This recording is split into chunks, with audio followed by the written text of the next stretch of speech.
pagi, perkenalkan nama saya Bruno Golo Bayu Sekti. Saya adalah seorang guru pendidikan agama Katolik di SMK Santa Maria, Jakarta. Saya adalah peserta PPG dalam jabatan batch 3 tahun 2025 di Sekolah Tinggi Pastoral Kata Ketik Santo Fransiskus Semarang. Nomor induk mahasiswa 2530924. Pada kesempatan hari ini, Senin 6 Oktober 2025, akan menjalani ujian kinerja secara luring di SMK Santa Maria, Jakarta dengan materi sifat apostolik gereja kelas 11 dengan model pembelajaran PBL. Selamat mengikuti, Tuhan memberkati. Bersiap. Beri salam. Selamat siang, Pak Bayu. Selamat siang, silahkan duduk.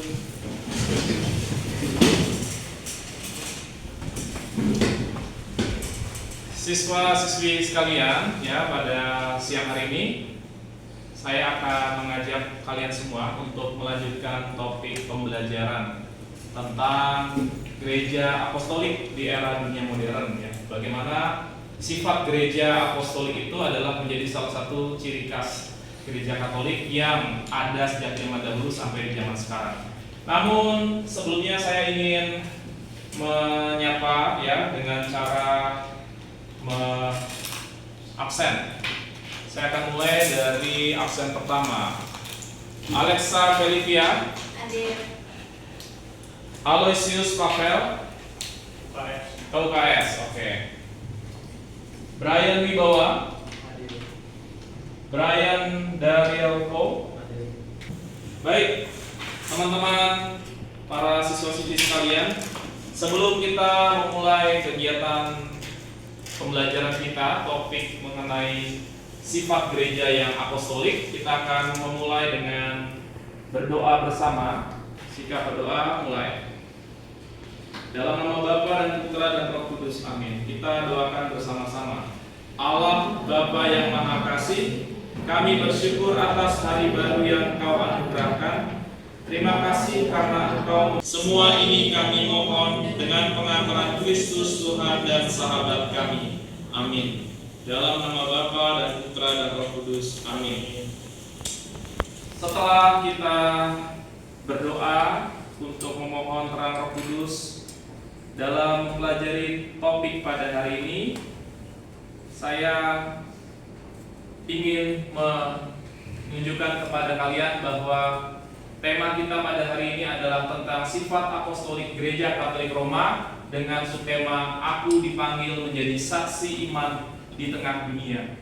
Bahwa misi kerasulan bukan hanya misi yang sudah lampau, tetapi kita bawa misi itu untuk diri kita masing-masing menjadi saksi iman di tengah dunia, membawa nilai-nilai kebaikan di tengah dunia melalui karya-karya kreatif, terutama, ya, kalian sebagai praktisi DKV. Baik, sebelum masuk ke dalam topik atau tema ini, saya ingin mengajak kalian melakukan tepuk. Ya, tepuknya tepuk apa? Tepuk Katolik, ya, karena tema kita sedang berbicara mengenai gereja Katolik.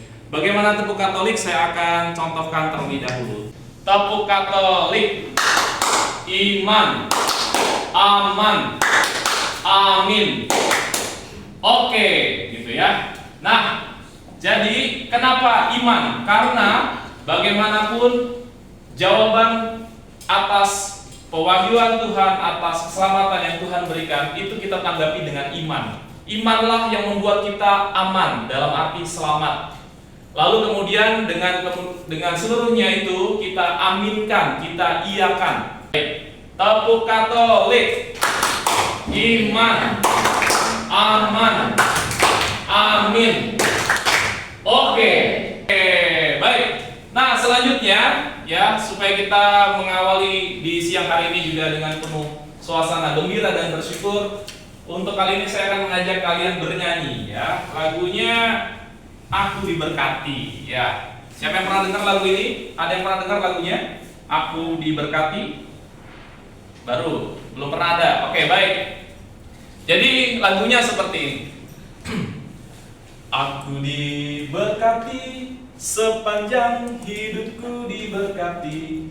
Mulai dari bangun pagi, siang berganti malam, aku diberkati. Nah, lalu kemudian yang kedua, kakek-kakek, nenek-nenek, tante-tante, om-om, pemudanya, pemudinya, semua diberkati Tuhan. Oke, sekarang kalian mulai. 1, 2, 3. Aku diberkati, sepanjang hidupku diberkati. Mulai dari bangun pagi, Siang berganti malam, aku diberkati. Kakek-kakek, nenek-nenek, tante-tante, om-om, pemudanya, pemudinya, semua diberkati Tuhan. Oke ya, kalau sudah bisa menyanyikan lagunya, sekarang supaya meresap, yakin bahwa saya diberkati, kita akan menyanyikan dengan gerakan. Gerakannya seperti ini ya. Aku diberkati, sepanjang hidupku diberkati. Mulai dari bangun pagi, kan bangun ya, lalu kemudian siang sampai berganti malam, aku diberkati. Aku diberkati, sepanjang hidupku diberkati. Mulai dari bangun pagi, siang berganti malam, aku diberkati. Oke, cukup kita beri tepuk tangan dulu. Oke. Baik. Apa sih sebenarnya tujuan pembelajaran kita pada hari ini dengan tema gereja bersifat apostolik? Yang pertama adalah supaya nantinya kalian bisa menjelaskan apa makna gereja yang apostolik. Maka nanti kita akan melihat pengertian atau kata apostolik itu sendiri apa. Lalu yang kedua, mampu meneladani semangat kerasulan dalam kehidupan sehari-hari. Kita nanti akan belajar dari seorang santo, dari seorang kudus. Lalu kemudian kita akan mencoba mencari inspirasi apa dari santo tersebut. Kemudian yang terakhir adalah peserta didik, siswa-siswi mampu menunjukkan kesaksian iman melalui tindakan nyata di lingkungan sekolah, rumah maupun dunia kerja, terutama lewat keterampilan yang teman-teman punya. Baik. Namun sebelum kita masuk ke dalam topik-topik ini, saya akan meminta kalian untuk mengisi Google Form yang akan saya share. Ini adalah untuk mengenal sejauh mana keterlibatan atau pemahaman atau hal yang sudah dilakukan terkait dengan pernyataan berikut. Saya akan share linknya. Silakan disiapkan handphonenya. Silakan dibuka Google Form-nya. Tugas kalian adalah membaca setiap pernyataan yang ada di Google Form ini, kemudian memilih sudah atau belum sesuai dengan pernyataan. Silakan ditulis dulu nama lengkap, kelas, nomor absen, lalu kemudian agama atau keyakinan, karena nanti kita akan melihat juga berdasarkan dari keyakinan yang sudah dimiliki masing-masing. Ya, jadi silakan pilih. Apakah Google Form-nya bisa terbuka? Bisa. Oke, silakan diisi dalam statement pertama. Misalkan, saya tahu bahwa dalam setiap agama ada ajaran untuk menyebarkan kasih dan kebaikan kepada sesama. Jadi kalau kamu sudah tahu, berarti pilihnya sudah. Kalau belum, pilihnya belum.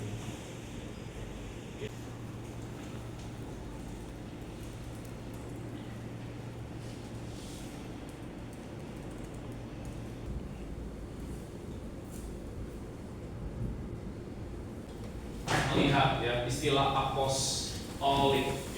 Apa itu apostolik? Barangkali di antara kalian ada yang baru pertama kali dengar. Ya, siapa yang baru pertama kali dengar kata ini? Ya, ada ya. Oke, baik. Nah, mari kita lihat terlebih dahulu ya istilah apostolik itu sendiri. Apostolik berasal dari kata Yunani. Mengapa kata Yunani yang dipakai? Kira-kira sebabnya apa? Ada yang tahu? Kenapa kata Yunani yang dipakai? Bukan kata Ibrani, bukan kata Latin, tapi kata Yunani. Siapa yang mencoba jawab? Kira-kira kenapa kata Yunani? Janvier, kira-kira kenapa? Kok yang digunakan kata Yunani? Ya, coba.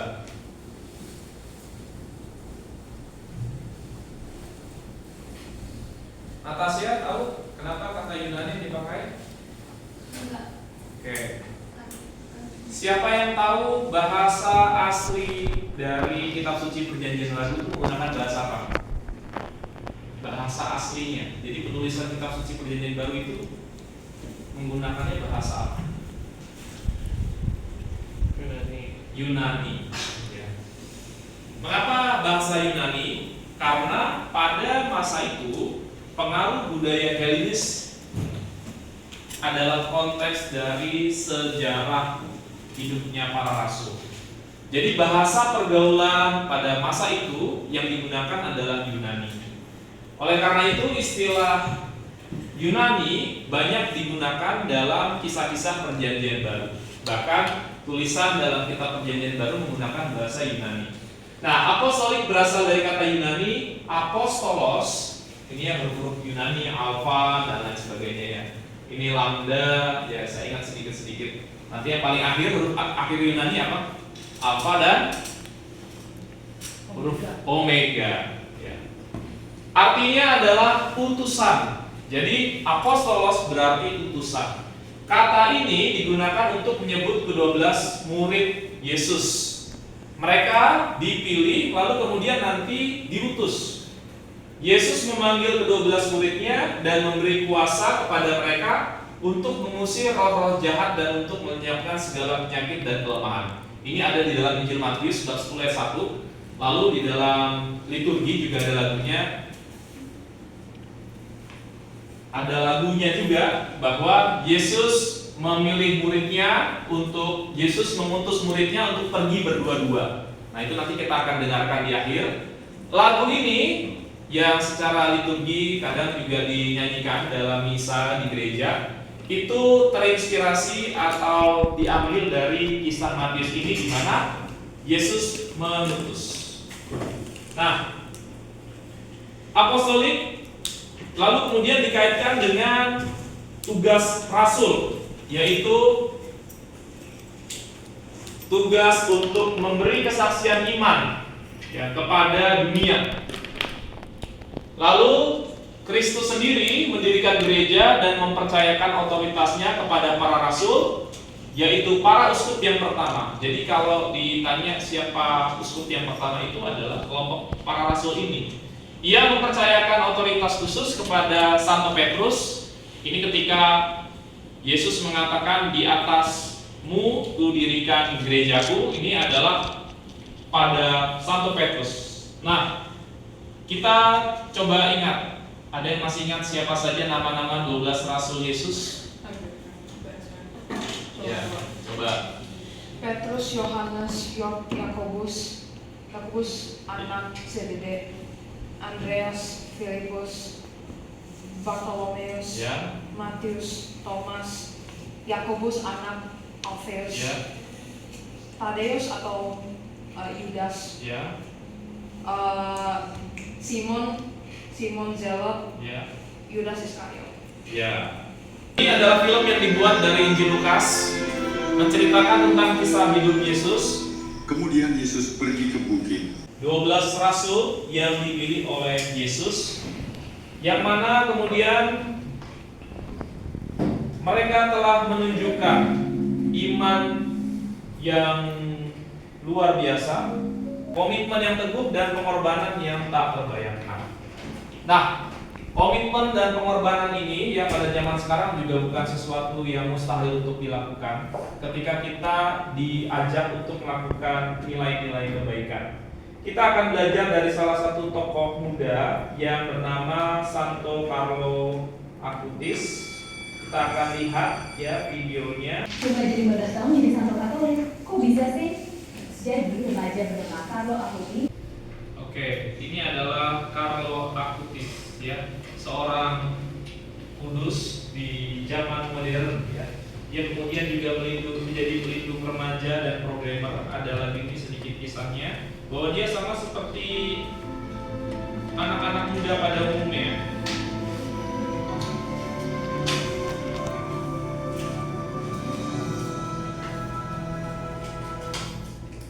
Kalau tadi adalah proses bagaimana menjadikannya Halo teman-teman, welcome back to Rock, Event Orang Kudus edisi 12 Oktober. Hari ini kita akan membahas 10 setelahnya. Ya, itulah sekilas kisah yang tadi tidak disampaikan, tetapi ini melengkapi bahwa Carlo memiliki sisi ya seperti remaja pada umumnya ya, yang suka bermain, tetapi dia juga memiliki nilai-nilai keutamaan di mana kemudian dia menggunakan keterampilannya bukan hanya untuk kepentingan dirinya, tetapi juga berbagi nilai-nilai kebaikan. Nah, sekarang saya ingin mengajak teman-teman untuk melihat ya dari Carlo ya, dari Carlo. Ini ada pertanyaan. Silakan pertanyaan ini nantinya dijawab lalu di-sharingkan ya di dalam kelompok. Kelompoknya menggunakan kelompok yang minggu lalu ya. Jadi silakan sekarang kalian masuk ke dalam kelompok untuk kalian melihat ya, kita belajar dari Carlo bagaimana dia menjadikan doa itu sebagai pusat hidup. Nah, bagaimana saya melakukan dan menghayati doa atau relasi dengan Tuhan dengan cara masing-masing ya. Artinya sesuai dengan keyakinan agama masing-masing, bagaimana saya selama ini menghayati doa dalam kehidupan saya. Lalu yang kedua, talenta apa yang bisa saya gunakan untuk kebaikan ya. Seperti Carlo menggunakan teknologi, dia menggunakan teknologi untuk menyebarluaskan informasi tentang pengetahuan terkait dengan ekaristi dan sebagainya. Nah, kalau teman-teman dengan talenta yang kamu punya ya di jurusan DKV ini, apa yang bisa kalian berikan? Nah, lalu pertanyaannya yang di-sharingkan ada 3.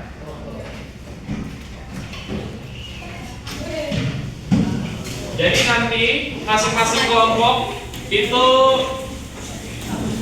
dalam kesimpulan ya. Jadi kelompok kami untuk nomor 1 yang terjadi dalam pengalaman masing-masing pribadi adalah bagaimana terkait dengan doa. Ya, jadi silakan nanti yang dicatat secara kelompok adalah hasil dari masing-masing pengalaman ini. Yuk, silakan dibaca pertanyaan nomor 1. Ketua kelompok atau koordinator atau salah satu untuk memimpin pemulai dari nomor 1. Bagaimana pengalaman membangun kebiasaan berdoa?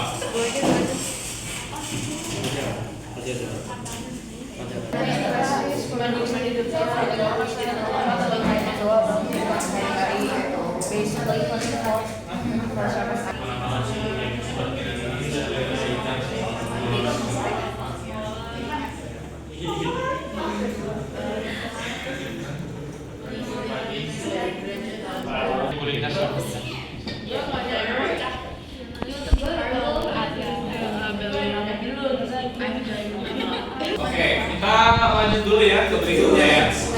Nanti yang belum diselesaikan. Carlo Acutis adalah contoh nyata bahwa menjadi rasul tidak harus dengan berkhotbah. Ia mewartakan kasih Tuhan melalui desain dan karya digital. Kalian pun bisa menjadi rasul digital ya. Bagaimana kemudian kalian menggunakan keterampilan kalian di bidang DKV untuk mewartakan nilai-nilai kebaikan. Nah, Hari ini setelah kita belajar menjadi saksi iman, ini adalah hal berikutnya yang perlu dilakukan oleh kelompok, mendiskusikan ide bagaimana desain bisa menjadi sarana pewartaan nilai kebaikan. Nah, ini pemandunya. Pertama adalah kelompok coba pilih nilai iman apa yang ingin kalian wujudkan dalam karya. Nah, nanti saya akan tunjukkan macam-macam nilainya. Tapi yang penting pertama adalah cobalah untuk diskusikan nilai apa yang ingin diwujudkan lewat sebuah karya. Yang kedua, ada masalah apa di dunia digital atau lingkungan sekolah ini yang perlu kalian tanggapi dengan karya itu. Lalu yang ketiga, pesan yang ingin disampaikan. Yang keempat, bentuk karyanya apa yang nantinya ingin dibuat oleh kelompok.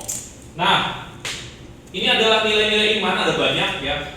Kelompok bisa pilih satu atau dua yang kemudian akan menjadi sebuah roh dari karya itu. Saya ingin mewartakan nilai tentang pengharapan misalkan. Jadi roh atau semangat dari karya itu adalah mewartakan pengharapan. Lalu nanti bentuk medianya apa? Apakah ingin bentuk video, entah bentuk gambar, komik, ilustrasi. Nah, itu silakan nanti didiskusikan oleh kelompok. Silakan difoto dulu karena nilai-nilainya ada banyak. Difoto dulu.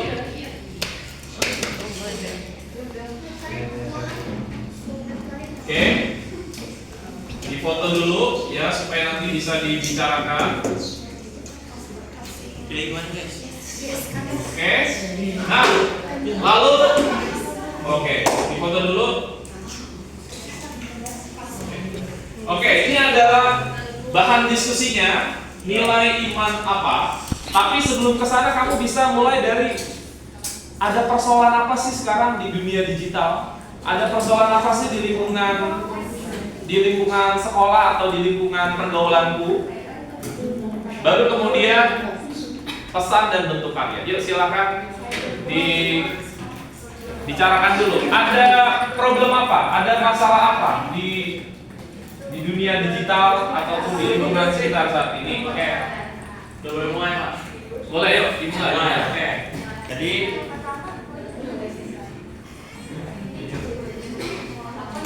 kalian identifikasi dulu persoalan-persoalan, lalu pilih satu persoalan dan tanggapi dengan nilai iman. Kemudian pesan dan bentuk karyanya.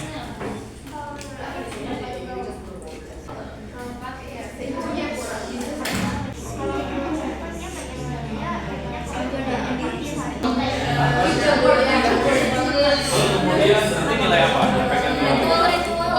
Bawah.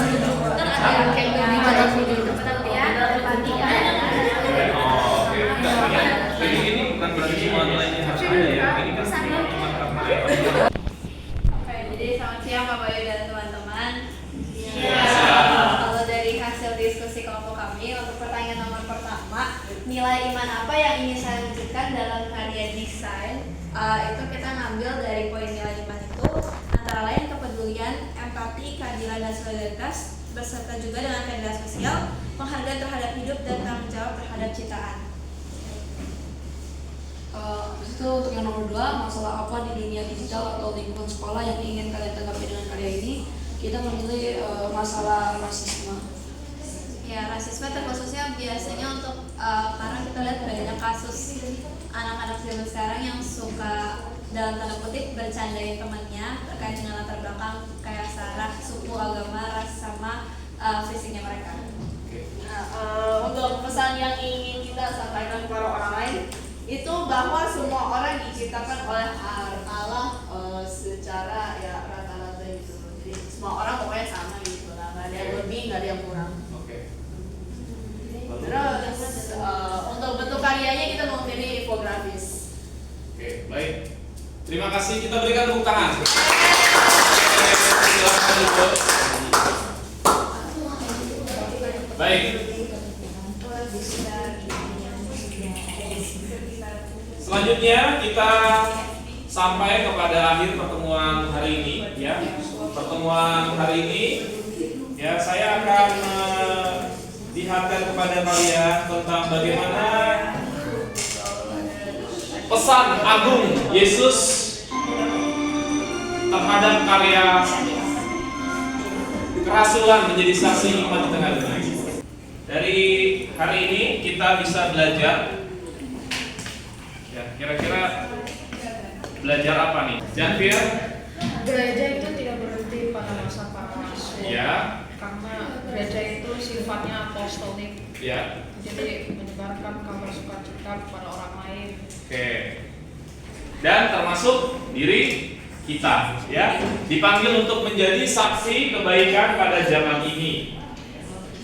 Kita semua diajak untuk hidup dalam kebaikan, dan Tuhan juga memberikan janji kepada kita akan menyertai sampai pada akhir zaman. Nah, ini adalah tahap terakhir untuk masing-masing pribadi. Silakan untuk ditulis di catatannya, ya.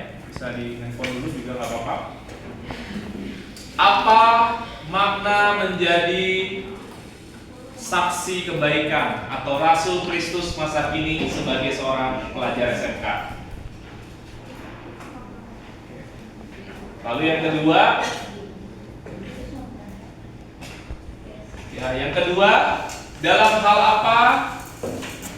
Oh, yang kedua langsung ini saja ya. Apa komitmen kecil yang ingin kamu jalankan minggu ini sebagai bentuk kerasulan? Komitmen berarti melakukan hal kebaikan apa yang ingin kamu buat. Kita akan doakan doa penutup secara bersama-sama. Kakinya, Jen. Oke. Yuk, TV nanti lagi. Kita tutup dengan doa. Nama Bapa dan Putra dan Roh Kudus. Amin. Bersama-sama, Allah Bapa yang Maha Kasih, terima kasih atas pelajaran hari ini. Terima kasih karena Engkau telah menyertai setiap demi Kristus Tuhan kami. Amin. Santa Maria, doakanlah kami. Santa Angela, doakanlah kami. Dalam nama Bapa dan Putra dan Roh Kudus. Amin.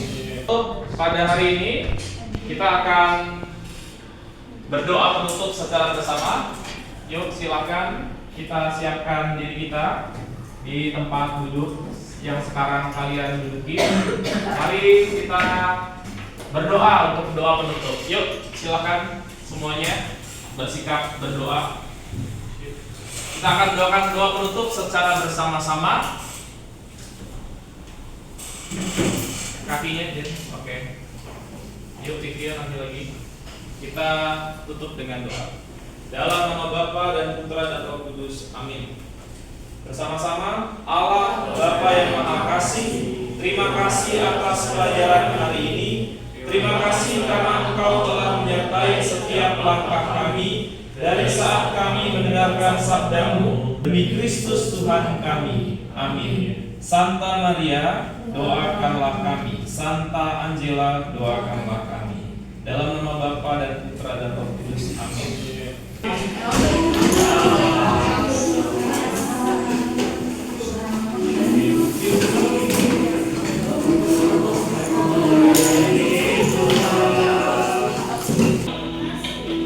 Oke, terima kasih untuk pertemuan pada siang hari ini.